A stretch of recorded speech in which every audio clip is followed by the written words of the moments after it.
Hello and Radhe Radhe दोस्तों। आज मैं आपको बताऊंगा अनएम्प्लॉयमेंट के ऊपर मेरे क्या थॉट्स हैं। मतलब इंडिया में इतनी अनएम्प्लॉयमेंट है, मतलब काफ़ी ज़्यादा अनएम्प्लॉयमेंट है। तो उसके ऊपर मैं क्या सोचता हूँ। सबसे पहले तो अनएम्प्लॉयमेंट का कोई एक कारण नहीं है। मतलब सिर्फ इसी वजह से अनएम्प्लॉयमेंट है कि हम सिर्फ ये बोल दें कि सरकार की वजह से ही है। देखिए, अगर सरकार की वजह से, क्योंकि एजुकेशन सिस्टम, सरकार, यूथ की मेंटलिटी, तीनों ही कारण है। और क्योंकि हम भी है ना, स्किल्स सीखने पर ध्यान नहीं देते हैं कि उस तो अगर हम स्किल्स सीखें, कोई ख़ास काम सीखें तो हम कोई काम कर लें। जैसे कि अगर मेरे को कोई काम अच्छे से आता होगा तो ऑब्वियसली मेरे को काम मिलेगा। ठीक है, अगर कोई मेरे को काम अच्छे से आता होगा, लेकिन हम उस पीछे ध्यान नहीं देते। हम क्या सोचते हैं, डिग्री लेंगे और हमें काम मिल जाएगा। मैनी लोग ये सोचते हैं, मोस्टली लोग ये सोचते हैं कि हम डिग्री लेंगे काम मिल जाएगा। और ज़्यादातर लोग ये भी सोचते हैं कि है ना, हम सरकारी नौकरी करेंगे और बाबू साहब बन के बैठेंगे। मोस्टली लोग ये सोचते हैं कि है ना, हम सरकारी नौकरी करेंगे और बाबू साहब बन के बैठेंगे, और 10-10 साल 15-15 साल उसी में निकाल देते हैं और उनका कुछ नहीं होता। हमें ना स्कूल में है ना 3 दोस्त थे, मतलब मैं और मेरे दो और दोस्त थे। एक दोस्त था, हम में से इसने 6-7 साल, ठीक है, 6 साल तो उसने मतलब सरकारी नौकरी की तैयारी में ही निकाल दिया। मैं उससे जो भी पूछता था, और भाई क्या कर रहा है, तो बोलता था भाई मैं सरकारी नौकरी की तैयारी कर रहा हूँ अभी। मैंने कहा भाई कब तक करेगा? कह रहा भाई जब तक निकल नहीं आता। अब वो किसी प्राइवेट नौकरी में, अब वो कोई सरकारी नौकरी का, अगर कोई प्राइवेट नौकरी करता तो अब तक अच्छी जगह पे होता, है ना। और हमारा एक और दोस्त है, वो भी काफ़ी अच्छा, उसने काफ़ी अच्छा कर लिया, मतलब उसकी किस्मत भी काफ़ी अच्छी रही। मतलब मेरे सारे दोस्तों में सबसे अच्छा उसी का है। जैसे कि अब मैं आपको बताऊं, उसने शुरुआत में ही विप्रो में, मतलब ज़्यादा काफ़ी हाथ पैर मारे और करके है ना, उसने विप्रो में जॉब लगाई।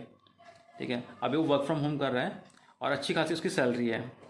ठीक है, उसने मेरे को बताया उसने कहीं अभी प्लॉट के साथ घर लिया है, और पूरा घर लिया है उसने, और 50,000 रुपये EMI भर रहा है। मैंने कहा काफ़ी अच्छी बात है भाई।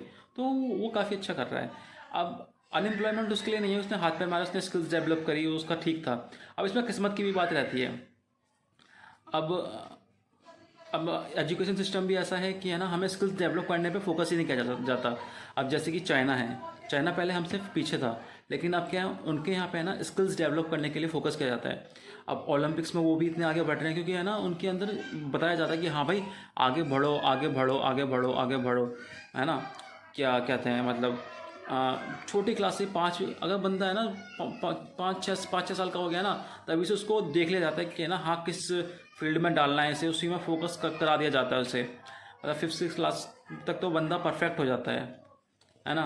और कुछ और जिन लोगों को बिजनेस करना है उनको पूरा फोकस बिजनेस पे होता है, जिन लोगों को काम करना है उनका पूरा फोकस काम पे होता है। इसलिए वो इतना आगे बढ़े हैं इतनी जल्दी, इतने कम समय में। अभी है ना, अब पॉपुलेशन जाने ज़्यादा होने का मतलब ये नहीं है कि मतलब अनएम्प्लॉयमेंट ज़्यादा है।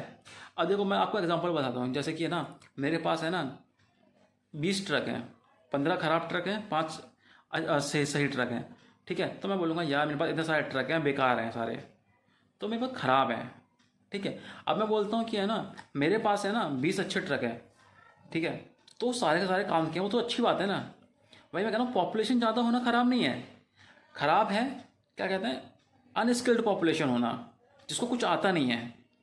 या तो एजुकेशन सिस्टम में बदलाव करने चाहिए, या फिर गवर्नमेंट डिसीजंस पे, या फिर हम ही लोगों को अपनी ना मेंटलिटी में बदलाव करना चाहिए कि है ना, मतलब किसी भी तरीके से अपने मेंटलिटी में बदलाव करना चाहिए कि।